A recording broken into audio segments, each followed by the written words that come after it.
السلام علیکم ورحمۃ اللہ وبرکاتہ۔ سامعین و ناظرین کرام، محرم الحرام کے حوالے سے میں ایک چیز آپ کے سامنے رکھنا چاہوں گا۔ اللہ تبارک و تعالیٰ کے پیارے محبوب صلی اللہ علیہ وسلم نے ہر موقع پر اپنی اہل بیت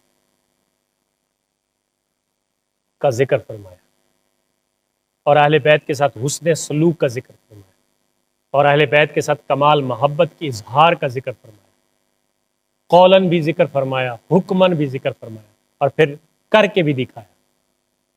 اس ضمن میں آپ کے سامنے سیاستہ کی صحیح مسلم کی روایت پیش کرنا چاہوں گا۔ حدیث سنیے اور جھوم جائیے۔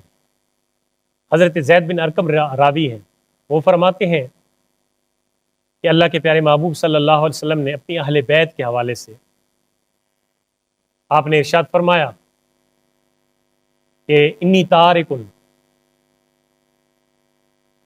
فیکم ثقلین، میں تمہارے اندر دو ستارے، دو ثقلین، ثقلین تسنیہ کا صیغہ ہے، دو چیزیں، دو روشنیاں وہ چھوڑ کے جا رہا ہوں۔ پہلی روشنی کیا ہے؟ اولہما کتاب اللہ فیہ الہدا والنور، ان میں سے ایک اللہ کی کتاب ہے پہلی، اور اللہ کی کتاب میں کیا ہے؟ اس میں ہدایت ہے، اس میں نور ہے، روشنی ہے، اس سے تم ہدایت حاصل کر سکتے ہو، اس سے علم کے چراغ جلا سکتے ہو۔ فخذوا بکتاب اللہ واستمسکوا بہ، اللہ کی کتاب کو مضبوطی سے تھام کے رکھو اور اسی کے ساتھ چمٹے رہو، اس کے احکام کو مانو، اس کی تعلیمات کو مانو، اس کے جو احکامات ہیں ان کی پیروی کرو۔ فحث علی کتاب اللہ ورغب فیہ، صحابہ فرماتے ہیں کہ اللہ کے رسول صلی اللہ علیہ وسلم نے کتاب اللہ کا ذکر فرمایا، پھر اس کی اتنی تعریف کی، پھر اس کے بارے میں اتنا بیان فرمایا کہ ہمیں رغبت دلاتے رہے، ہمیں اس بات پہ ابھارتے رہے کہ تم جو ہے وہ میرے جانے کے بعد، میرے وصال کے بعد، میرے پردہ فرمانے کے بعد تم اللہ کی کتاب کے ساتھ جڑے رہو، اس کے ساتھ تم ہمیشہ اس کے احکام حاصل کرتے رہو، اس کے ساتھ پیار کرو، اس کے احکام، اس کو پڑھو، اس کو اپنا اوڑھنا بچھونا بناؤ۔ کتاب اللہ کے حوالے سے ہمیں بہت زیادہ تبلیغ فرمائی، اور پھر فرمایا وَأَهْلُ بَيْتِي، دوسری چیز جو دو چیزیں میں ذکر کر رہا ہوں خصوصی طور پہ، فرمایا دوسری چیز میرے اہل بیت ہے، اور اہل بیت ذکر فرما کے فرمایا اذکرکم اللہ فی اہل بیتی، اذکرکم اللہ فی اہل بیتی، اذکرکم اللہ فی اہل بیتی۔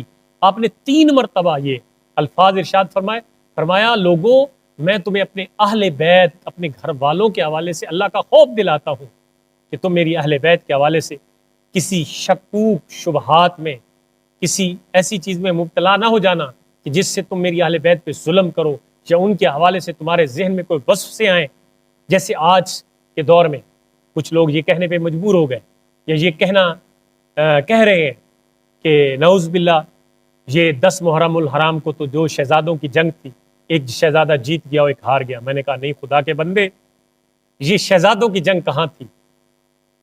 کیا حکمرانی حاصل کرنا اسی طریقے سے ہو سکتا تھا کہ اپنے کنبے کو شہید کروا دیا جائے؟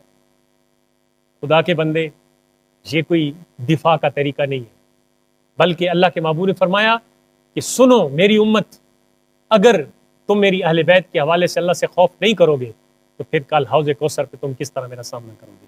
دوسری روایت میں، جس میں امام ترمذی نے اپنی کتاب میں اس کو نقل کیا، امام نسائی نے اس کو روایت کیا، کہ آپ فرماتے ہیں کہ انی تارکم فیکم الثقلین ما ان تمسکتم بہ لن تضلوا بعدی، فرمایا 2 چیزیں چھوڑ کے جا رہا ہوں، اگر ان 2 چیزوں کو تم مضبوطی سے پکڑے رہو گے، تھامے رہو گے، تم ان کے ساتھ جڑے رہو گے، ان کے ساتھ اپنا تعلق قائم رکھو گے، تو فرمایا میرے بعد تم گمراہ نہیں ہوگے۔ احدہما اعظم من الاخر، اور یہ بات بڑی قابل غور ہے، ان میں سے پہلی ایک دوسری سے بڑھ کے ہے، کہ خبردار کوئی یہ نہ کہے کہ قرآن آ گیا تو اہل بیت کی ضرورت کیا ہے۔ فرمایا احدہما اعظم من الاخر، ان میں سے ایک دوسرے سے بڑھ کر ہے، بڑی ہے۔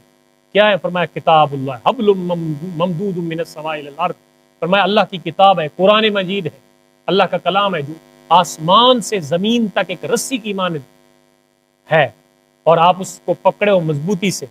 اگر آپ آسمان کی جانب جانا چاہتے ہو، مطلب یہ ہے کہ آپ اللہ کا قرب حاصل کرنا چاہتے ہو، بلندی پہ جانا چاہتے ہو، ترقی کرنا چاہتے ہو، تو پھر کیا کرو؟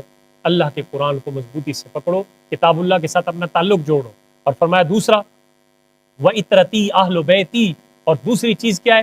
میری عطرت، میری اولاد، میری اہل بیت ہے، میری آل ہے۔ اور فرمایا وَلَن يَتَفَرَّقَا، قرآن اور اہل بیت یہ جدا جدا نہیں ہیں، قرآن حق ہے، اہل بیت کی حق ہے۔ فرمایا قرآن اور اہل بیت اکٹھے رہیں گے، اکٹھے ہوں گے، ان میں تفریق پیدا نہ کیجئے کہ قرآن اور چیز ہے، اہل بیت اور چیز ہے۔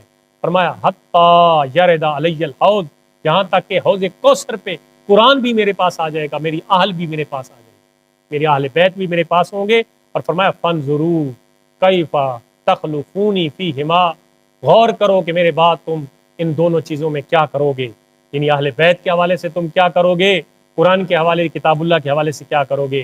ان چیزوں کو غور سے تم جانو، اور اسی کے حوالے سے تم اپنے ایمان کو مضبوط کرو، قرآن پاک کے ساتھ اپنا تعلق جوڑو اور اہل بیت کے ساتھ۔ اللہ تعالیٰ اہل بیت کی سچی محبت نصیب فرمائے، حسنین کریمین کا محب بنائے ہمیں، اور ان کے جو مقاصد ہیں زندگی کا، جو مشن انہوں نے ہمیں دیا، اس پہ اللہ تعالیٰ عمل کی توفیق عطا فرمائے۔ وما علیہ الا البلاغ۔